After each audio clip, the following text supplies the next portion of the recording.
Bismillahirrahmanirrahim. Assalamualaikum warahmatullahi wabarakatuh. Perkenalkan, nama saya Muhammad Galeta Vero dengan NIM 2311532008. Dan pada kesempatan kali ini saya akan menjelaskan dan juga mendemonstrasikan mengenai proyek praktikum Big Data saya yang mana saya diampu oleh Bapak dosen Lutful Kari SKM MCS pada mata kuliah praktikum Big Data. Baiklah, mari kita mulai. Untuk pertama-tama saya akan menjelaskan mengenai dataset yang saya ambil. Saya menggunakan dataset yang bersumber dari Kaggle dengan total datanya itu berjumlah 393.822 value, yang mana pada dataset kali ini saya mengambil mengenai emotion dataset. Ini adalah dataset mengenai teks-teks dari bersumber dari Twitter yang dimasukkan ke dalam sini, yang mana pada project ini saya menggunakan dataset ini sebagai untuk memprediksi atau forecasting mengenai apakah teks yang dikirim seseorang itu mengandung unsur-unsur emosi tertentu, yang mana ada 6 kategori pada dataset ini. Yang pertama itu adalah nol, yaitu kesedihan atau sadness, satu itu untuk joy atau kesenangan atau kebahagiaan, dua itu love untuk cinta, tiga itu anger atau marah, empat fear atau takut, dan kelima surprise atau shock. Saya menggunakan Google Colab sebagai tempat untuk melakukan proyek ini. Yang pertama, saya menggunakan import library dan juga setup awalnya itu yang mana saya memasukkan dataset yang telah saya download tersebut ke dalam Google Drive, dan saya memasukkannya itu agar bisa mudah dalam melaksanakan proyek kali ini. Lalu selanjutnya mengimport library-library yang diperlukan seperti library utama yang biasa dipakai, library untuk machine learning juga NLP, dikarenakan ini berproses teks, maka bisa menggunakan NLP juga. Lalu pertama itu mendownload dataset, dan juga ini adalah kode untuk mencek datasetnya itu apakah ada atau tidak. Ini untuk eksplorasi dataset tertentu. Contohnya itu kita mengambil 5 data. Pertama dari data itu 0 sampai 4 dengan teks dan juga labelnya. Yang mana dikarenakan saya melihat dia cuma memperlihatkan label, dikarenakan pada dataset ini label 4 itu ada fear. Nah, saya yang pertama itu saya mendefinisikan terlebih dahulu, melabeling dulu, mapping label-label ini sebenarnya apa, nol itu apa, satu itu apa, dan seterusnya. Lalu dilanjutkan dengan konversi, dan ini saya lakukan distribusi dari masing-masing label tersebut, yaitu untuk sadness itu ada 121.000 sampel, yaitu 29,1%, joy itu 141.000 dengan sampel itu 33%, dan seterusnya.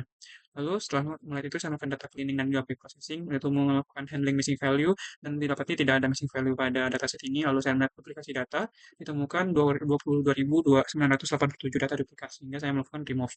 Setelah di remove, kita lihat kembali berapa sebaran dari datanya itu dengan didapatkan sebagai ini. Selanjutnya, saya membuat direktori-direktori yang digunakan untuk penyimpanan dari proyek saya ini seperti model, plot, dan juga data, result, dan berbagai macam penyimpanan lainnya. Lalu saya simpan data yang sudah dibersihkan tadi ke dalam data clinit emotion.csv.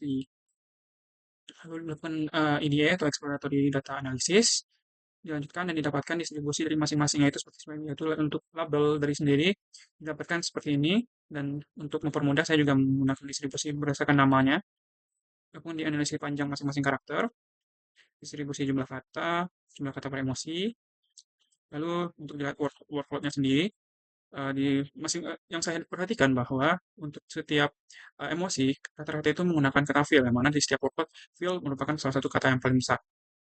Untuk workload untuk sadness diketahui ini seperti ada kata alone, uh, need, if, felt, joy itu seperti like, good, something, love itu seperti like, loving, dan sebagainya macamnya.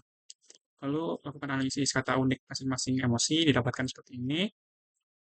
Lalu selanjutnya data pre-process, express processing, dan fitur engineering agar meningkatkan hasil dari project ini seperti convert data string dan juga lower class, remove URLs, remove user mention, special character, extra white space, dan tokenization. Lalu stop word dan short tokens. Lalu dilakukan contoh tes untuk preprocessingnya, didapatkan sampel 1 I just feel really helpless and heavy hearted. Lalu didapatkan clean itu feel really helpless, heavy hearted. Lanjutkan data statistik dari masing-masing dataset. Didapatkan average karakter lainnya itu 60,2, average workload-nya itu 9,1, dan empty text after cleaning itu adalah 9. Lalu dikarenakan adanya teks yang kosong, 9, lalu dihilangkan juga karena bisa mempengaruhi kualitas dari hasil ini. Selanjutnya disimpan, dan lalu yang kelima ada trend and split and factorization. Didapatkan untuk total sampel itu yang berhasil kita gunakan adalah 363.000, dan untuk trainingnya itu 315.000, dan testingnya itu 78.000. Didapatkan distribusinya itu adalah seperti ini.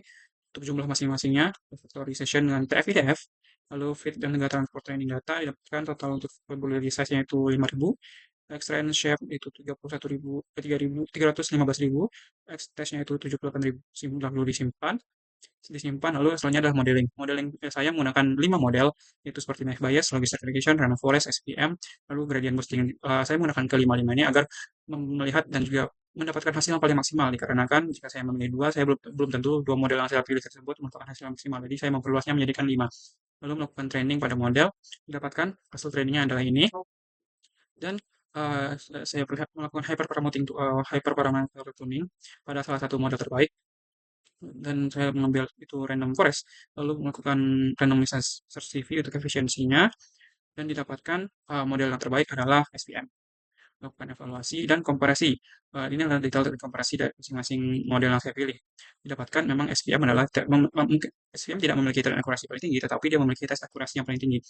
Pada random forest yang memiliki akurasi tes itu 99, tetapi pada tesnya itu 92, sedangkan SVM yang tesnya itu 95 didapatkan tes akurasinya itu 94%. Lalu saya simpan model komparasi tersebut, dan ini adalah perbandingan lebih jelas dari masing-masing model itu untuk tes akurasinya itu memang didapatkan SPM salah satu yang tertinggi, lalu F1 score dari masing-masing skornya juga SPM, dan juga beberapa hal yang lain juga SPM. Lalu lakukan perbandingan dari masing-masing tren waktu waktu untuk melatih model mendapatkan persebaran seperti ini. Dan paling lama itu adalah gradient boosting yang melebihi 1000 detik. Dilanjutkan identity weight modelnya itu adalah SPM. Lalu ini adalah conversion metric untuk SPM sendiri yang mana tes akurasinya itu 94% dengan didapatkan memang masih memiliki beberapa kesalahan seperti bahwa tidak betul dalam melakukan prediksi dan juga tesnya, tetapi jika dilihat dari model lain inilah yang paling optimal dan paling maksimal. Lalu inilah classification report untuk SVM sendiri, dapatkan akurasi 94,43% dengan yang menurut saya ini modelnya itu tidak ada yang overfitting karena tidak ada yang benar-benar menyentuh angka 1 ataupun 99, sekian persen. Lalu dilanjutkan dengan fitur engineering, dan yang paling most important untuk SVM sendiri adalah shock. Dengan ini adalah top 20 most importantnya. Lalu saya melakukan simpan model, itu base model disimpan ke dalam base emotion model, dan juga semua model-model yang sudah ditrain tadi juga disimpan ke masing-masing file yang sendiri. Lalu disimpan pre-processing, dilanjutkan sampai akhirnya mendapatkan summary-nya. Hasil utama dataset 393.000 dengan 9 fitur tersebut. Akurasi tertingginya itu adalah SPM dengan 0,9443, F1 score testnya itu 0,9449. Selanjutnya adalah demonstrasi mengenai testing di Streamlit, yang mana saya melakukan testing untuk kodenya itu adalah seperti ini. Untuk API dikarenakan terlalu panjang, saya akan langsung mendemonstrasikannya saja. Tetapi di sini saya membuat model, folder model, yang mana ini hasil-hasil dari codingan sebelumnya yang sudah disimpan. Lalu ada plots itu IDE-nya itu model evaluation dan juga result. Lalu ada f.py, downbed, setup dan bed. Dan ini adalah demonstrasinya. Ini adalah contoh teks cepatnya. Apabila kita menekan setness, lalu dia akan nge-running dan menemukan analisis emosi sekarang. Ini adalah contoh teks yang sudah dibuat di API dan app.py dengan fairness accuracy-nya itu confidence 100%. Apabila kita juga menggunakan teks dari luas, contohnya itu MVP, dan jika analisis ke emosi, maka dia akan joy, yaitu perasaan senang dan gembira dengan confidence yang dapatkan 100%. Ini adalah detail dari Streamlit saya dengan ini penjelasan distribusinya itu didapatkan joy 4%, dengan definisi dari kata kunci itu ada happy yang menandakan joy. Lalu ada dashboard untuk penjelasan mengenai dataset, ada distribusi data, lalu ada performa dari modelnya itu sendiri, ada statistik, dengan ini adalah data-data dataset tersebut. Dan ini conversion matrix dari tes yang sudah dilakukan. Lalu ini about project, mana adalah beberapa penjelasan mengenai project dari praktikum big data ini. Baiklah, untuk kesimpulan yang dapat saya sampaikan adalah, pertama itu kenapa saya mengambil topik ini, dikarenakan menurut saya teks itu lebih sulit untuk dianalisa mengenai bagaimana tujuan dan juga emosi yang dirasakan seseorang tersebut, dikarenakan apabila kita mendengarkan maka kita bisa membaca situasi dari irama seseorang itu dalam berbicara, tetapi apabila dengan teks kita hanya bisa membaca, tidak mengetahui bagaimana cara orang itu untuk menyuarakan apa yang dirasakan, ya. Karena itulah saya menggunakan topik itu sebagai bahan yang saya ambil dengan didapatkan matriks mendapatkan akurasi itu menggunakan model SPM adalah sekitar 94%, dengan data set total itu 393 data, dengan terdiri dari 6 emosi seperti kesenangan, kesedihan, kemarahan, love, ketakutan, hingga surprise. Mungkin sekian yang dapat saya sampaikan. Lebih dan kurangnya saya mohon maaf. Wassalamualaikum warahmatullahi wabarakatuh.